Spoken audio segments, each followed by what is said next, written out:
There isn't much that we don't serve here. Hot and cold buffets with everything from entrees to desserts.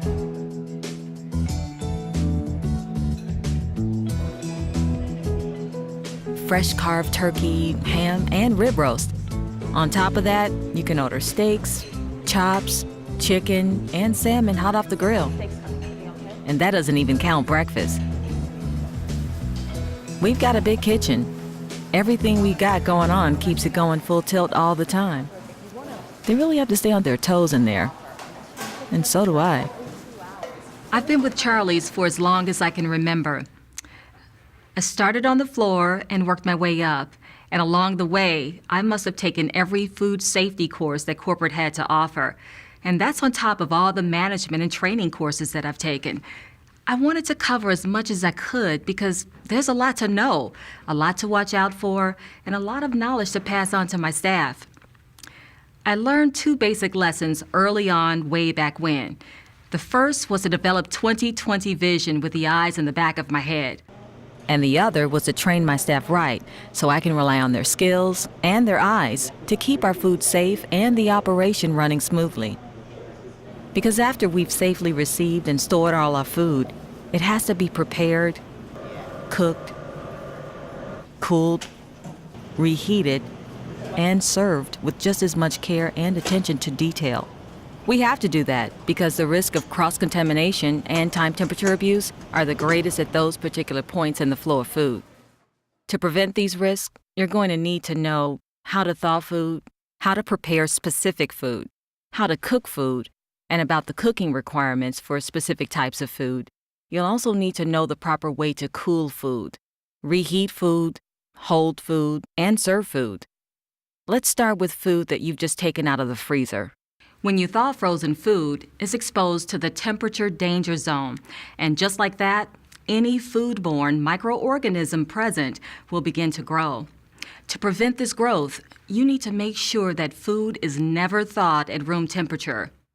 There's only 4 acceptable methods for thawing potentially hazardous food, which is also known as food that needs time and temperature control for safety, or TCS food for short. You can thaw food in a refrigerator at 41 degrees Fahrenheit, 5 degrees Celsius, or lower. You can submerge it under running potable water at a temperature of 70 degrees Fahrenheit, 21 Celsius, or lower. You can do it in a microwave oven, but only if the food will be cooked immediately after thawing. And you can do it as part of the cooking process. Just remember that the product has to meet the required minimum internal cooking temperature. Preparation is the next step in the flow of food in your operation, and you have to take precautions here too. Let's start with salads containing food that need time and temperature control for safety, such as salads with chicken, tuna, egg, pasta, and potato in them. These have all been involved in foodborne illness outbreaks. Since these salads are not typically cooked after they've been prepared, you don't have the chance to eliminate microorganisms that may have been introduced during preparation.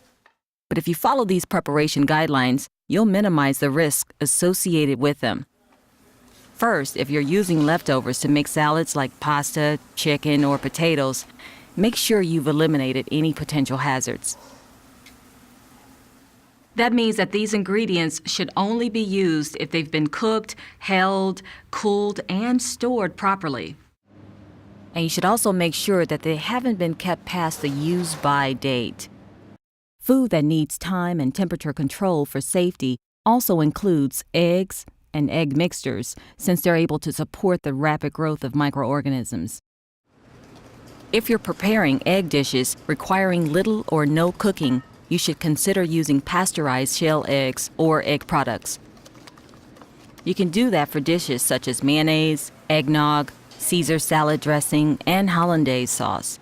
If you mainly serve high-risk populations, use pasteurized eggs or egg products when serving dishes that are raw or undercooked. Shell eggs that are pulled must also be pasteurized. You may use unpasteurized shell eggs if the dish will be cooked all the way through, such as an omelet or a cake. When you're preparing produce, you need to closely follow these guidelines. You have to make sure fruit and vegetables do not come in contact with surfaces exposed to raw meat and poultry. So you need to prepare produce away from raw meat, poultry, eggs, and cooked and ready-to-eat food. And you should clean and sanitize the workspace and all utensils you're going to use during preparation. After that, you have to wash fruit and vegetables thoroughly under running water so you can remove dirt and other contaminants. Only after you've done that can you start cutting, cooking, or combining them with any other ingredients. And you have to pay particular attention to leafy greens, such as lettuce and spinach. Dirt and other contaminants can hide between the leaves, so you should always remove the outer leaves and pull the items completely apart. Then rinse them thoroughly. Now, let's move on to cooking. The only way to reduce microorganisms in food to safe levels is to cook it to the required minimum internal temperature. Now, this temperature must be reached and held for a specific amount of time. This temperature will vary from product to product. Use a thermometer with a suitable sized probe to make sure that the product has reached its required minimum internal temperature for a specific amount of time.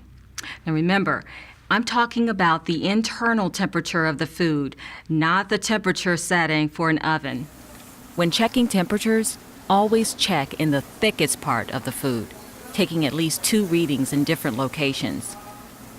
Remember, while cooking can reduce the number of microorganisms on food to safe levels, it will not destroy spores or toxins they may have produced.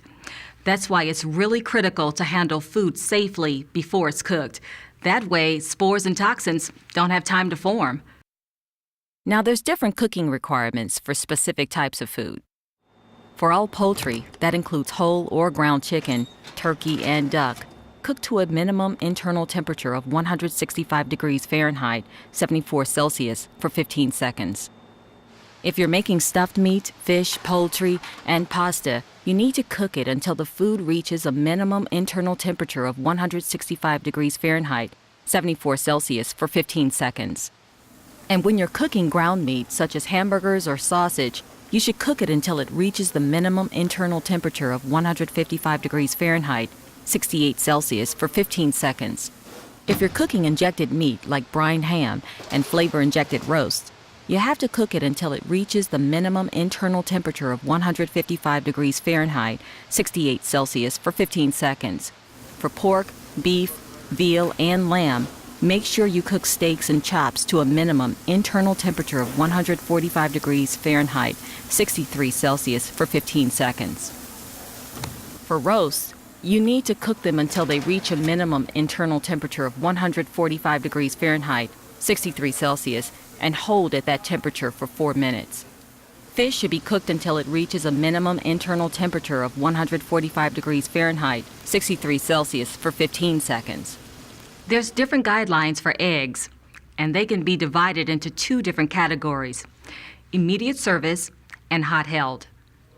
If you're preparing them to serve right away, they should be cooked to a minimum internal cooking temperature of 145 degrees Fahrenheit, 63 Celsius, for 15 seconds. But if they're going to be hot held for service, they should be cooked to a minimum internal temperature of 155 degrees Fahrenheit, 68 Celsius, for 15 seconds.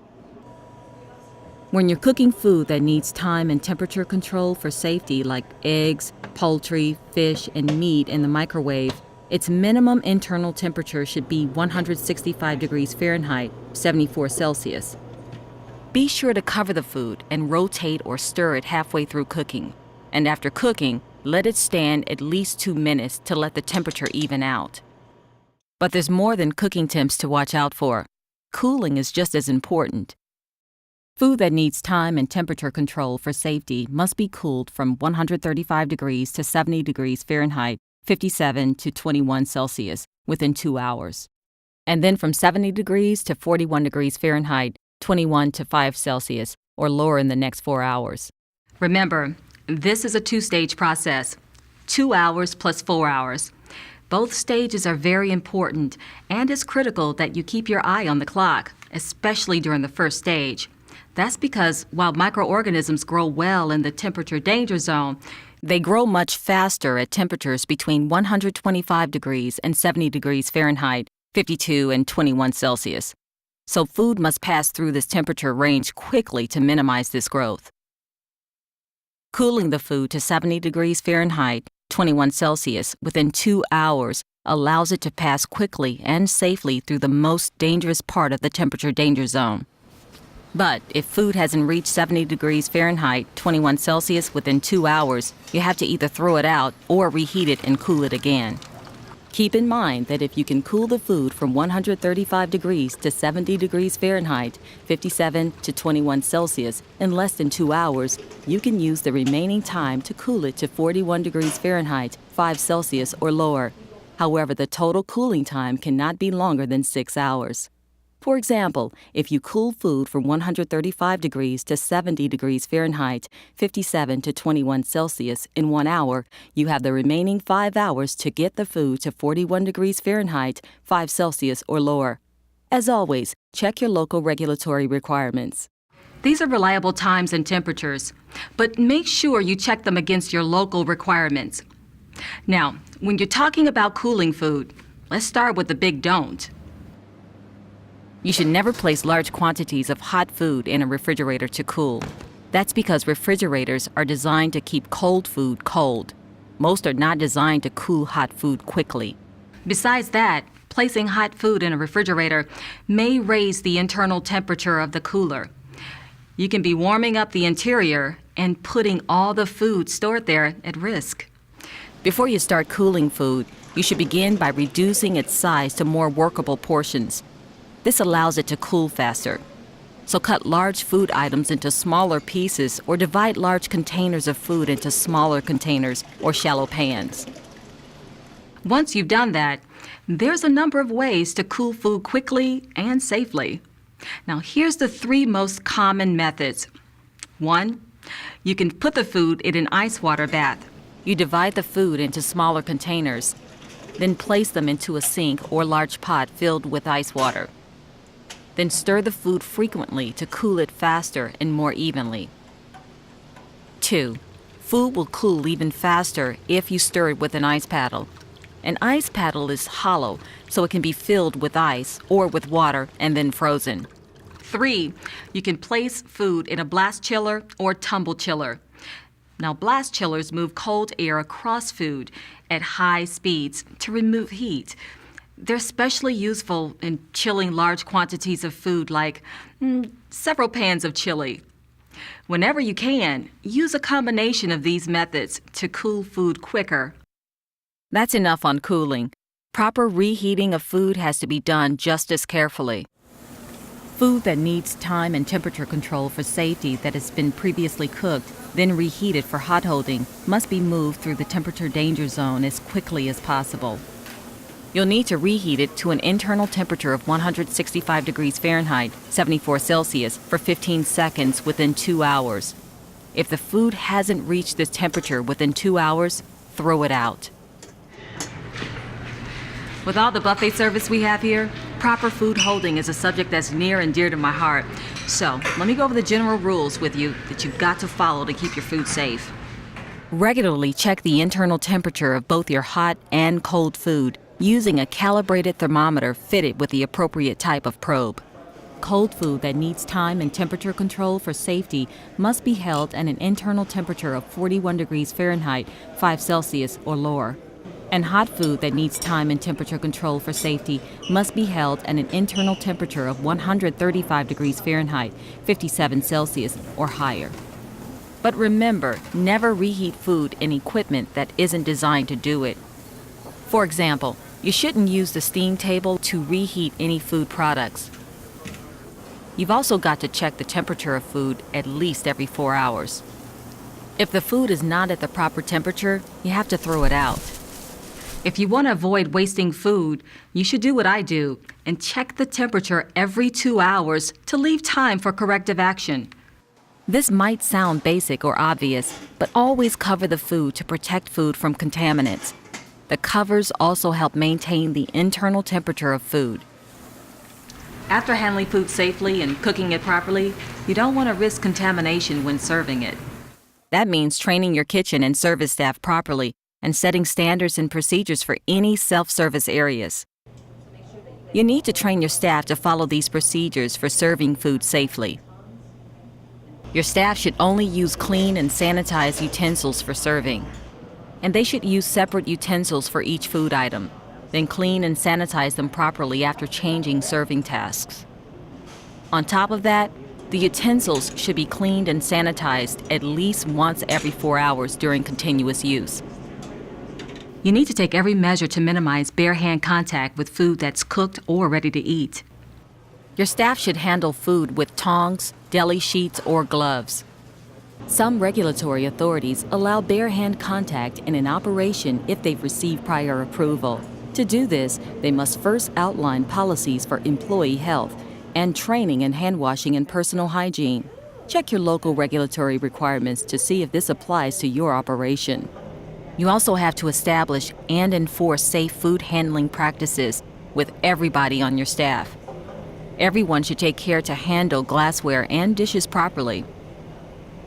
They shouldn't touch the food contact areas of plates, bowls, glasses, or cups. When a server holds a dish, they should do it holding the bottom or the edge. Cups should be held by their handles, and glassware should be held by the middle, bottom, or stem. They should also be careful to hold flatware and utensils at the handle. And make sure your flatware storage area is set up so servers grasp handles, not food contact surfaces. When your servers are getting ice, they should use ice scoops or tongs to do it. And they should never scoop ice with their bare hands or use a glass or cup because it might chip or break. It's also important to remember to store ice scoops in a sanitary location and not in the ice. The last area I want to talk about is self-service. Now, I know from experience that buffets and food bars can be a real challenge. That's because so many people have no idea how easy it is for food to be contaminated. A lot of our work here is protecting the customers from themselves. The best way to prevent contamination in the buffet area is to have it monitored closely by employees trained in food safety. You should follow these guidelines to prevent contamination and time temperature abuse. Remember to use sneeze guards or food shields to protect the food on display. The sneeze guards should be located 14 inches, 36 centimeters above the food counter, and shields should extend 7 inches, 18 centimeters beyond the food. You also need to identify all food items on the buffet. That means labeling all the items on your food bar. Lastly, customers can't be allowed to refill soiled plates or use soiled flatware at the food bar. Like I said before, there's a lot to know and a lot to watch out for. The busier it gets, the more closely you have to pay attention to the details. And I mean all the details. Sometimes it seems like you have to keep one eye on the time and the other eye on the temperature and the eyes in the back of your head watching everything else. So train your people right. I mean, they can be a lot of help to you. Every one of them is like an extra pair of trained eyes.